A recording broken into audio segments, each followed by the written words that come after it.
Hello, everybody. Welcome to another episode of And Yet We Believe. My name is Roger. My name is Anne. And we're a married couple having honest conversations about the beautiful, messy middle of Latter-day Saint life. We've got a really good discussion for today, really good topic. Why don't you set us up? So we have been posting online for, 4+ years? Of some years. Outward-facing posting. Sure, We've been posting to our friends and family for a long time. Of course.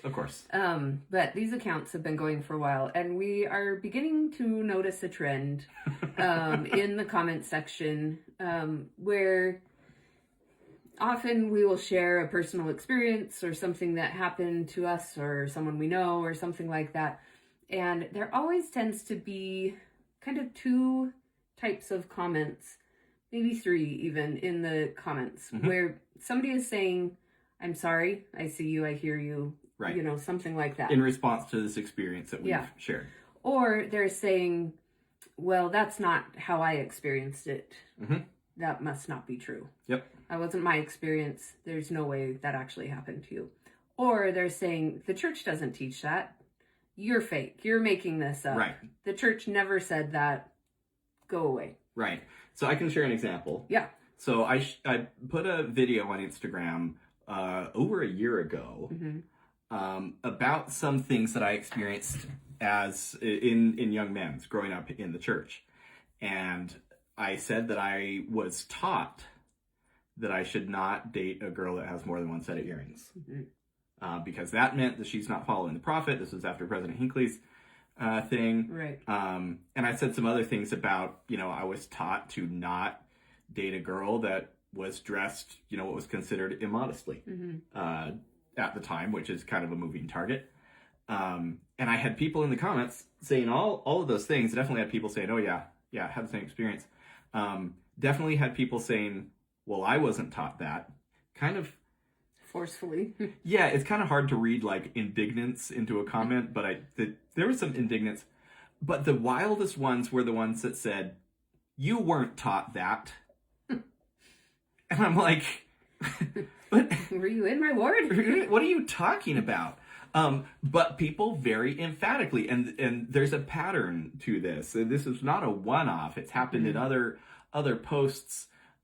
People wanting to tell me that I did not have the experience that I had. Right. And that is a wild thing to me. I do not understand that. Yeah, and I think with my work with Meeting House Mosaic, I've seen it come up a lot where in our work we advocate for more inclusive pictures. We hold art shows every couple years where we have diverse and different cultural representation pictures of Jesus. Yeah. And so many white people in the comments will say, well, it doesn't matter what Jesus looks like. And to me, that is very, very clear to me that they have always had Jesus look like them in art. Right. And so it shouldn't matter to anyone else. But for people of color who have never seen in a church building a picture of Jesus with brown skin, or even slightly more brown than a Norwegian looking Jesus. Right. It does matter. It does matter to people of color that they've never been represented in art. And so in all of this, I think what is maybe happening a lot is that people want to center their own experience. Right. And base everything off of that. And invalidate the experience of others. Right. Yeah. So there's a couple of different flavors of this. Yeah, let's dig into these. Yeah, that I think are worth pulling apart here. And one is people will say, that's not what the church teaches. So like this makes sense on the earrings one or on the modesty one, where I was literally saying, I was taught to judge. And some of that's kind of the like catchy video, right? Like to say like, hey, I was taught to be judgmental. People go, what? And then I explain it, and it's true. It's not that it's fake. It's just kind of a fun way to say it. And so somebody might say, well, the church doesn't teach that. And like, I guess that's right, but it depends so heavily on what your definition is of the institutional church. Like, does that mean a prophet didn't say it, or an apostle? Like, what if a 70 said it? what if a stake president said it? You know, like where, Yeah. what does it mean for the church to teach something? The church Mm-hmm. can't really teach something. And really, when it comes to local leadership, and I've said this a number of times, I think that anything that can be said has been said. Yep. By a bishop, by a stake president, branch president, whoever. Every potentially offensive thing. Yeah, good, bad, and ugly. Like it's all out there in this big stew of the church. So somebody said those things. And in those cases, I was actually taught those things. And all this does is it falls back into a doctrine versus culture discussion again. Yeah.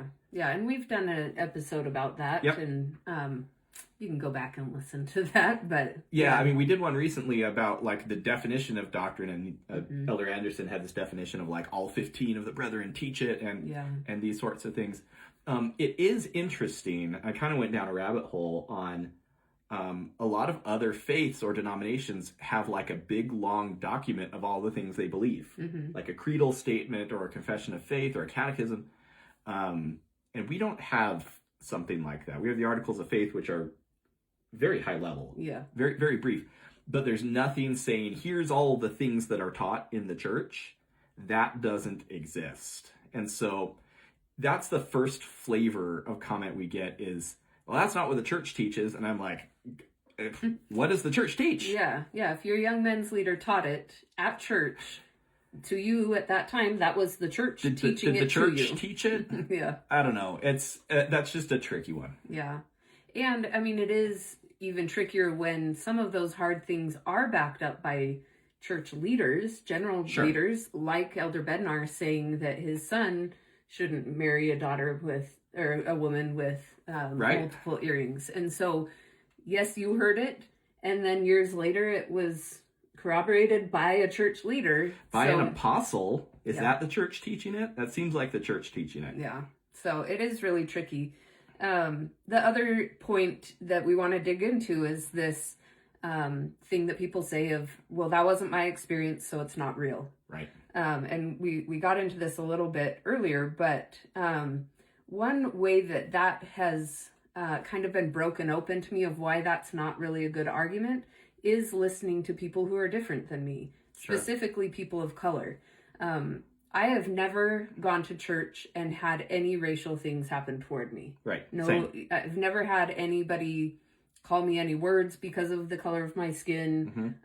Never had anyone put me down, connect me to people in the Book of Mormon. You know, like I've never had that at church. Never had somebody ask me if I speak English or tell me my English is really good, or any of or these ask little... me where I'm from. Right. Where are you really from? That sort of thing. I mean, look at me. It's pretty clear where we're from. But listening to people of color share their experiences specifically at church, and this goes broader, and we'll get into that a little later, but sharing their church experiences where they have had those things happen to them. They have been told that their skin is because of a curse, put on in the Lamanite time, or any number of things. I have never experienced those things, but they have, and I cannot look at them and say, well, it didn't happen to me, so it must not be real. How silly is it to think of a group of white people all saying, well, I've never had a racial issue in our ward, so it must not happen. Like, come on. Yeah. Like, how far is your head in the sand to think that just because it hasn't happened to you, it's not real? Right.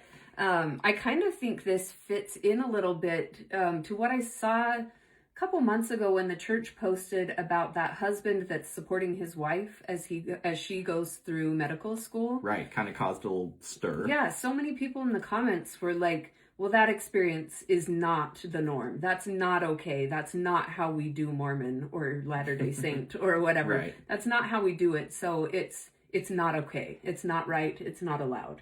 And it's like, well, actually, there are plenty of different ways to be a member of the church. Right. And his experience supporting his wife is their lived reality. It's very true to them. It is what's working for them. And so why wouldn't that be a normal or approved way to be a member of the church? Right.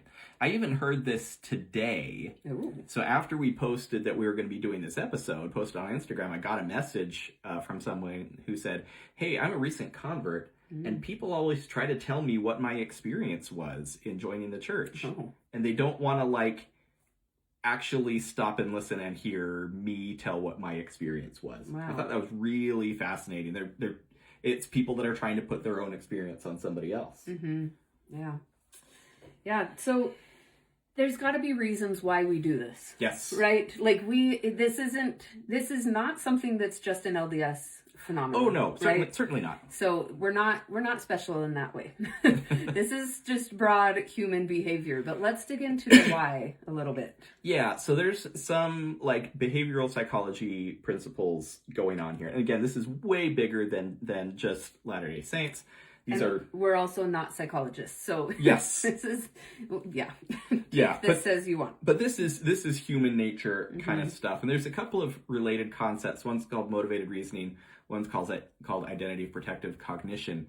And what these really boil down to me, not psychologists, is this is when you start with a conclusion and then you accept or dismiss facts based on the conclusion that you've already decided. Interesting. Okay. So give us an example. What does that look like? Yeah, well, I mean, let me use just church examples here.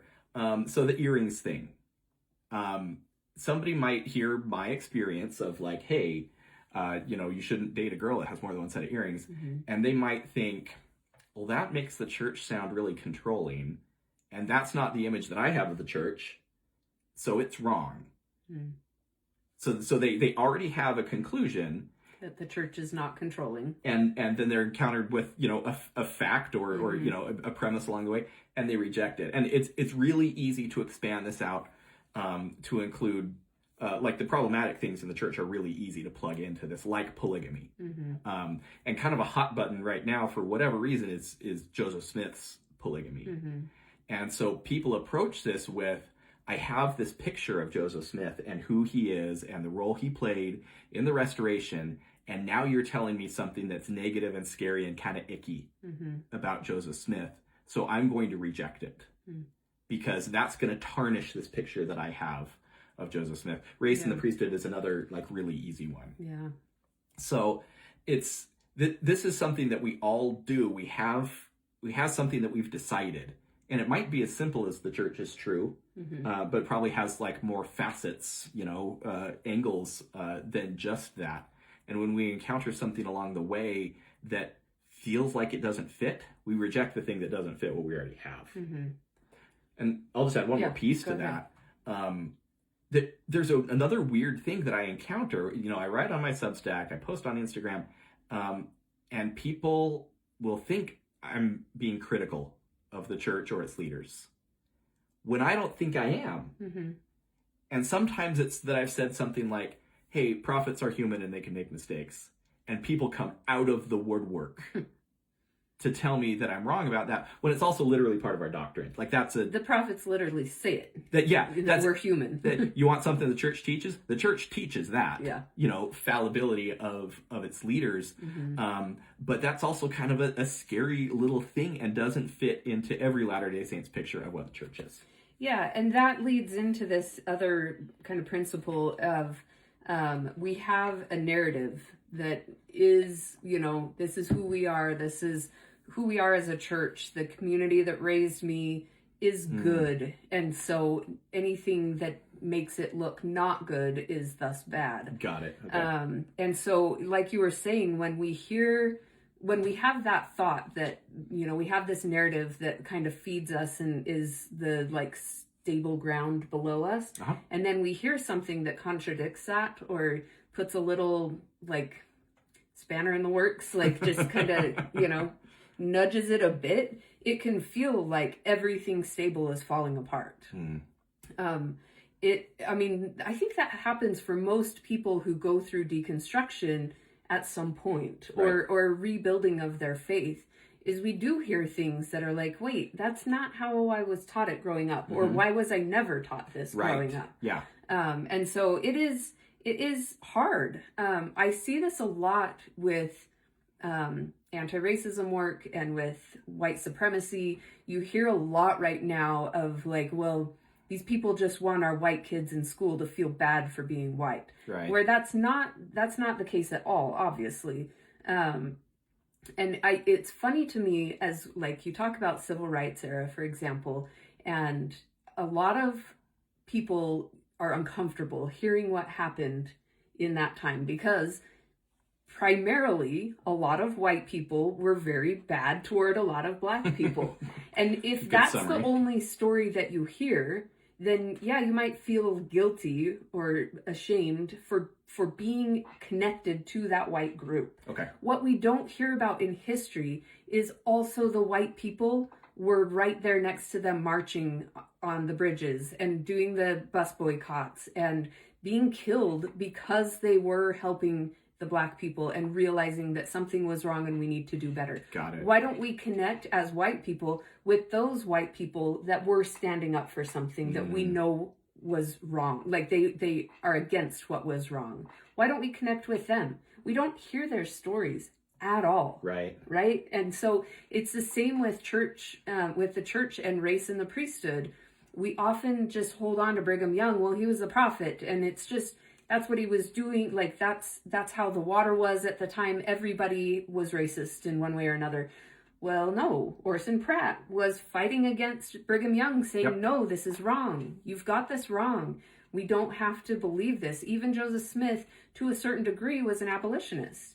So why don't we hold on to those parts that are a little better for our church and say like, yeah, maybe Brigham Young got this wrong. And there were these other people that were seeing it a little clearer, or maybe seeing it in the way that God would see it. Yeah, so I love that. I think when we hear these stories that mess with our narrative and mess with that stable ground that we have below us, we want to fix it and get rid of that uncomfortable feeling or unstable feeling that we have. And so it is just a way to control the narrative, control what is being said about the church. You see people saying, and I've had this experience where I share something of my experience as a woman, feeling that, you know, there's not total equality in the church for women. And I've had a woman in my Relief Society say, well, I've never felt second place in the church. I've never felt that. And it's like, awesome. Glad you haven't felt that. It's kind of that same indignance that's in the Instagram comments. Yeah. I haven't. Yeah, but it's, you know, we can look at it in an indignant way, but we can also look at it. Yeah. We can also look at it as somebody who is very uncomfortable. Their narrative is getting rattled a little bit, and they're like, no, let's stable this boat. Yeah. We're going to just bring it back and get the comfort back. Okay, so I love what you're saying here, because it doesn't mean that one person is right and one person is wrong. Right. It means we're viewing things differently, and that lets us have a little bit more grace, make a little bit more space, because it's not antagonistic at that point. Yeah, I mean, we've talked so many times about the stages of faith and how that has helped us have grace for people as we realize they're just in a different faith stage. They're seeing this differently, and I'm in a different place, and they can have their thought and I can have my thought. The problem does come, obviously, when people in any of those faith stages says, you cannot have your thought. Right? Yeah. That's where the problem comes, and that's why we need to do better with understanding these faith stages so that we can have grace for each other. Right. Well, let's dig into them a little bit. Let's do it. So, a couple of different flavors of faith stages, right? James Fowler was kind of the OG on faith stages. Brian McLaren's stages are the ones that we talk about the most often on this podcast. Yeah. I think you're going Fowler. Are you going Fowler today? Yeah, let's bring up a couple of Fowler's things. And you obviously, I mean, you've read these a lot more than I have, so jump in with any thoughts you have. So one of his faith stages is called the synthetic conventional faith. In Brian McLaren, this largely is stage 2 complexity. Okay. So if that's helpful, then yeah. So this is when the identity is fused with the group. The authority is external. So you're looking for authority from your leaders, and you say, we all believe the same thing. I actually want to jump in on that. Okay. Authority being the leaders is kind of a bridging into stage one in Brian McLaren sort of thing. This is actually, and Fowler's pretty emphatic about this, this is, authority is in the group. It is in the people around you. So it's in your ward. It's in kind of this larger church identity. Yeah. Which is an interesting distinction to make. Yeah, and I was going to get to that. Oh, yeah, sorry. We all believe the same thing. That phrase is load-bearing for belonging. Yes. So we need to belong. We need to believe the same thing to belong in that community where that authority sits. Yep. You can see that a lot right now where people are saying, well, to be American means XYZ. Oh, it means you do these things. You vote this way. You think this about immigrants. To be American is whatever. In the church, we could say to be a Latter-day Saint, you have to believe these things and belong or behave in this certain way. And sometimes it's even like, well, to be a real American, you got to be, or a real Latter-day Saint. That means this. And that's where we see this kid who's supporting his wife in medical school, where people are saying, well, no, that's not the right way to be a Latter-day Saint. You're not belonging correctly. Yep. So you must be other. So, a person operating from a synthetic conventional frame may genuinely experience someone else's divergent story as destabilizing to their own faith, not just factually wrong. Interesting.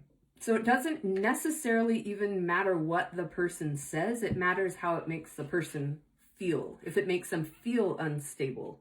So this is what you just said about the woman in Relief Society. She felt unstable. She had to right the ship a little bit because she was like, whoa, you've destabilized the entire room by saying something here. Right. So the other stage of faith that we want to talk about is the individuative or reflective faith. This is largely stage 3. Yeah. So Brian McLaren. Authority is internal. A person can hold, this happened to me and the institution is still good. There's good and bad. There's, here's my experience. Here's what I was taught. They can hold it all. And those two things don't need to be reconciled for someone else. So we just, in the living school, we were just talking about paradox as one of our lessons that we were having. And paradox is largely that, being able to hold two things. And I found this great quote from Brian McLaren, who's one of our faculty leaders, teachers. And he kind of gave an example of what this looks like. He says, we must never underestimate our power to be wrong when talking about God, when thinking about God, when imagining God, whether in prose or in poetry. A generous orthodoxy, in contrast to the tense, narrow, or controlling orthodoxies of so much of Christian history, doesn't take itself too seriously. It's humble, it doesn't claim too much, it admits that it walks with a limp. So this is just an example of, like, I'm going to learn this history and I'm going to be generous with it. I'm going to not be rigid and stiff and tip over when something rattles me a little bit, but I'm going to have this ability to hold, the institution struggled in this way. This is my experience. This is what I've just learned. And I can hold both of these things, and that's okay. So fallible leaders is maybe a really useful and kind of easy one here. Did Brigham Young say some things that are not pretty great? Nasty. Yeah. Yes. And was he a prophet called by God? And did he bring the members to Utah? Yeah, for a reason? all these great things. Same with Joseph Smith and polygamy. Same with pretty much any leader along the way. Your faith is a little more durable in this stage because you can kind of take those hits. And keep on going. Yeah. I think it's important just to point out, theology is largely just how we make sense of being human. That's why so many different religions have different theologies, because they're all just trying to make sense of it all. It's all meaning making. And if we look at these two stages where you've got this group and that authority in the group, that external authority is really important. And then you've got this internal authority and being able to see nuance and hold those things. Those seem very different, and they're different experiences, But everybody in those two groups and all the other faith stages is just trying to make sense of humanity, to make sense of what we're seeing, and we're just approaching it from two different roads, or two different angles on the same road, maybe. Right. And so I think that for me, that just gives me more grace for everybody else. They're just trying to figure it out, and I don't agree with the way that they're doing it, but I'm over here choosing a different way or a different perspective, and we're still okay together. Yeah, and no faith stage is better than another. We're at different points on the map, looking at the same thing from different angles. And nobody has to be wrong in that case. Yeah. I pulled this quote from Elder Uchtdorf in 2016. He said, "We have unique spirits. We are influenced in different ways by our experiences, and each of us ends up different as a result. Rather than attempting to force everyone into a mold of our own making, we can choose to celebrate these differences and appreciate them for adding richness and constant surprises to our lives." Again and again, we get church leaders teaching we don't all have to be the same. And faith stages are a very easy and kind of recognizable way that we can be different, but still be Latter-day Saints, still be real Latter-day Saints. Yeah. Yeah. I actually just shared, I was having a conversation with somebody online a couple of days ago, and they were saying that we do all need to be the same, and diversity is bad, and like we're supposed to be of one heart and one mind, and that means that we all think the exact same things. And I pulled like 4 quotes from general leaders that said, like, we need all the voices in the choir, we don't need to all think the same thing, your testimony doesn't have to be a certain height to enter, know, all of those things. And I shared those and shared a few thoughts, and the person was like, exactly, see, we need to do it all the same, we need to be the same. And I was like, what? Like, did you even read the comment? I didn't understand it.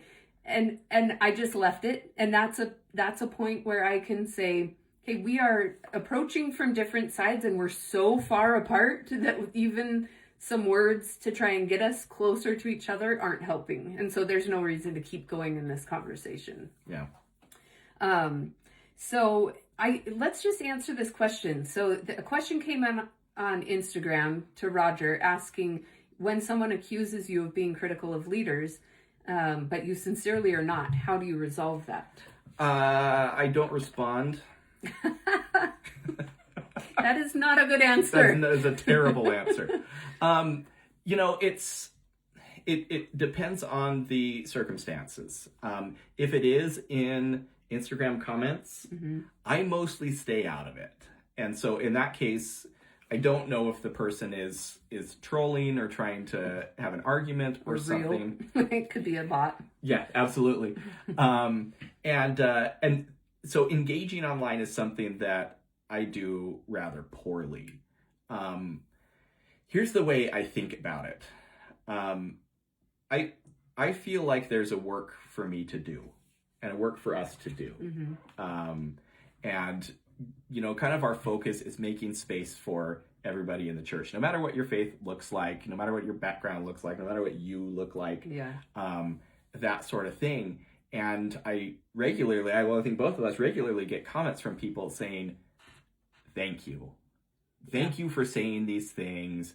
Thank you for being visible. Yeah, making space. Yeah, and so that I don't feel alone is a message that we get a lot. And so I brought that to the table and said, hey, my bishop has a work to do. I have a different work to do. And it's not like, I wasn't visited by an angel or something, but it's something that I feel really strongly about. This is something that I can do and that I can make some space for people. And I know that I've done that.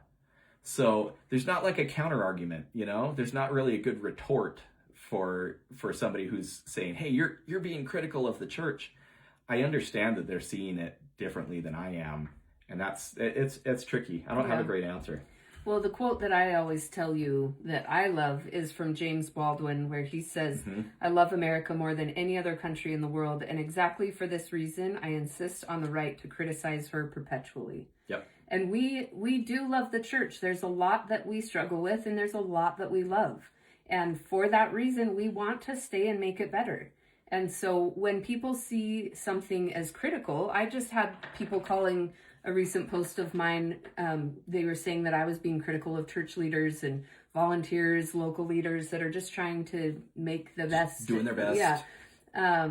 But to me, I hear the prophet saying, speak up and speak out. We need your inspiration. We need your thoughts. No matter what your calling or your situation in life, we need to hear from you. That was directly to women. Yep. And so I'm going to speak up and follow the prophet. It doesn't mean that I think I'm better than them, but maybe I see something differently.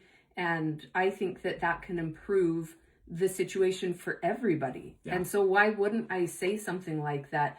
The thing I kept saying in the comments over and over is, imagine how sad it would be, how much weight you would have on your shoulders if you were the bishop, for example, and you were the only person that can receive revelation for everybody in the whole ward.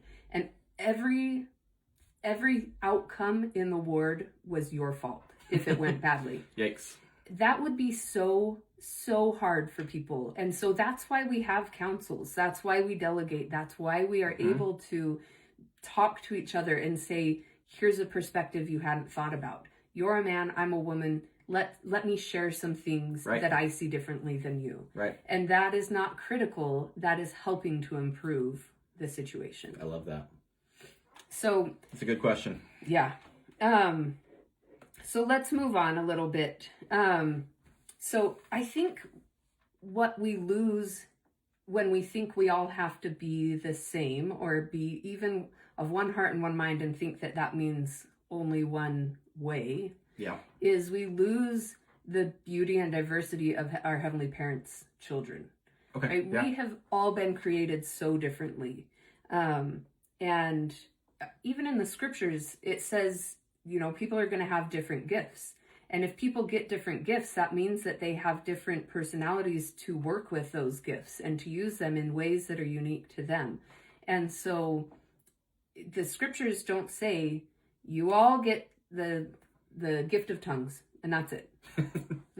Good luck. Hope it works out. Right. That's not what it is. So we have so much beauty in the diversity. We're not meant to be little carbon copies of each other. Like I was saying, because I'm a woman, I'm going to see something differently than you, than my bishop, than elders quorum leaders. I would hope that they would be open to hearing a different perspective. I think sometimes we assume that with this concept of personal revelation, that the personal revelation that we'll all receive, it'll just all be the same. Yeah. Like we'll all just get the same little personal revelations and all end up in the same place. And sometimes that does happen. That sure. We all, it can. When callings are going to happen and you're like, who should work in this calling? And the Relief Society president and the bishop separately come to the same name. That's amazing. Pretty cool. That's really cool. It does not happen that way all the time, right? And we have so many examples in the scriptures of it happening differently. Right. So what are some of those? Well, the one that was jumping to mind is Moroni 10, 3-5. As an example of, and it tells us we can know the truth of all things. And I think that's one of the things that actually nudges us toward like, well, here's the box of things that you can have personal revelation about. When I don't think that's really how that works. Now, if the gospel was simply a set of beliefs, like a list of beliefs, then that might be true. And the Spirit would be like, here's another piece for you. Here's another belief for you. But if you don't see the gospel as a set of beliefs and you see the gospel as a way that you live your life, then I think that opens the door for personal revelation to be just about anything. Yeah. Because it doesn't have to fit. There is no creedal statement, like we said earlier. Yeah. It doesn't have to be this fixed set of things. It's about the way that you live your life. Yeah, that's really interesting. So I have this great quote. Okay, let's hear it. This is from Sister Michelle Craig in General Conference in 2019, and it's long. I'm going to pick and choose here, but I love what she's saying here. I kind of had a little moment when I found this quote. Awesome. She says, each of us has a different mission to perform, and at times the Spirit may call us in another way. There are many ways to build the kingdom of God as covenant-making, covenant-keeping disciples of Jesus Christ. And I love the analogy she gives here. Nephi, the brother of Jared, and even Moses all had a large body of water to cross, and each did it differently. Mm-hmm. Nephi worked timbers of curious workmanship. The brother of Jared built barges that were tight like unto a dish. And Moses walked upon dry land in the midst of the sea. They each received personalized direction, tailored to them, and each trusted and acted. The Lord is mindful of those who obey, and in the words of Nephi, will prepare a way for us to accomplish the thing which he commandeth. Note that Nephi says, a way, not the way. That's Michelle's sister Craig's quote. Yep. Way, not the way. Uh-huh. Wow. Yeah, and so that really speaks to that same concept of personal revelation is going to give you a way. Mm-hmm. And it wasn't even important for the Lord to inspire Nephi and the brother of Jared to build the same kind of boat. Because they had different materials to work with and were in different places and all of these things. The Lord could have one pattern for a boat and that would be fine. Mm-hmm. But I think it's a model for we're all different. We're all in different places in our faith, in different stages. We all have different materials to work with. And so we're going to see things differently, and that's okay. Yeah, I really like that. I feel like I need to look at our ward community and say, like, okay, who's being told to part the seas right now? Right. Who's being told to build a barge and needs a little, like, insular community and needs some people around them protecting them? Who's on a boat with a bunch of family members, like maybe that will help us see our ward members differently, and have that grace that we are wanting so desperately for everybody to have and give to each other. I really like that. Doesn't that just crack things open? Yeah. And even when like somebody says something in Sunday school that I don't like or I think is wrong or whatever, maybe I just need to think about what boat are they building, and then I can say, oh, I got a different kind of boat. All right. Yeah. We're all going to heaven. They've got a different boat. We're going on a different boat to heaven. Right. Yeah. Well, so let's talk about how bad the internet is. Because really that is where all of this tends to fall apart. And it's not the internet's fault, to be clear. I mean, let's blame Al Gore. Just kidding. No, I'm just kidding. The problem is people feel confident when there's some anonymity, right? Yeah. Mm-hmm. They can say something. If they were saying it to your face, they'd never say it in the same way. Yep. I hope they wouldn't. Yep. And so it gets nasty. It gets really gross sometimes online. Yeah, and I think the easiest way, as somebody who posts online, I think the easiest way to get engagement online is to be angry. And be angry about something, and you can get people riled up, and you're going to get lots of likes and comments and or remixes, all of that stuff, and so we really try to not be angry, even though I'm sure we're leaving like lots of engagement on the table. If that's not who I want to be, online. But it's specific to LDS circles. I think some people really feel like they're on the Lord's errand when they jump in to fight in the comments, and they're, wielding the sword of truth, and they're defending the faith, and I'm going to tell these people that they're wrong, and, rah, rah, rah, sort of a thing. Not my way of approaching it. Not my boat, friends. Yeah. But it's maybe it's not there. The best boat to be in at all. The angry boat. Right? I mean, President Nelson has said multiple times, he's had multiple talks about social media. Yeah. He said the present hostility in public dialogue and on social media is alarming. Hateful words are deadly weapons. Contention prevents the Holy Ghost from being our constant companion. As followers of Jesus Christ, we should lead the way as peacemakers. And then he also said, as disciples of Jesus Christ, we are to be examples of how to interact with others, especially when we have differences of opinion. If a friend on social media or a stranger, why would we do this to strangers?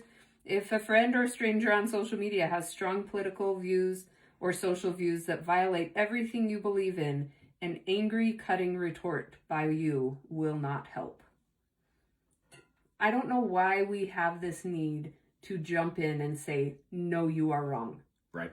And like we said earlier, it often comes out as the church didn't teach that, you're wrong. That's not my experience, you're wrong. Right. Or you get those few people who in the comments will say, I hear you and I see you and I'm sorry. Yeah. Or I had the same experience. Yeah. And somebody that I know that's really good at that is sitting next to me right here. So as bad as I am at engaging in the comments, Anne is that good, you know? And so like the whole premise here is that you can have your own story and somebody else could have their story, and that can be okay. And that can be different. And you can believe somebody else's story without having to abandon your own.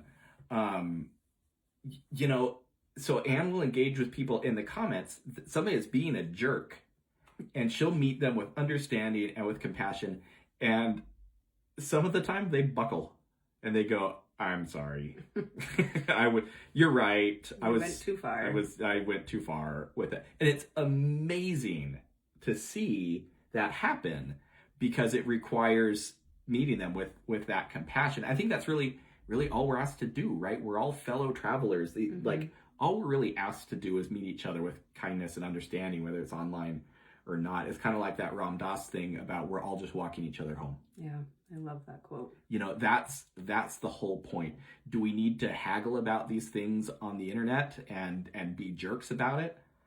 I don't think we do. We're all just trying to get home and we're all walking each other home. Yeah.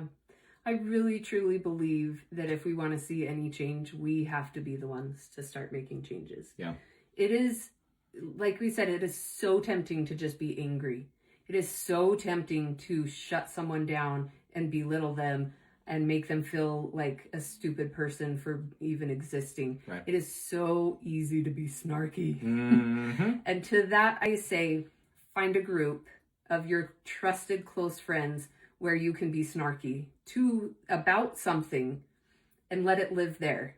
Just let it be in that little pool and then leave it and go away, whether you go back and comment with compassion and grace or whether you just ignore the comment and let it stand.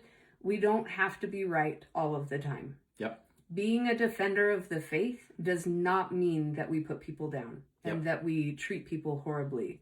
That's not how Christ did it. Yep. That's not how we are asked to love our neighbors or to love God. That none of that serves God in any way. Yep. And it is supremely difficult.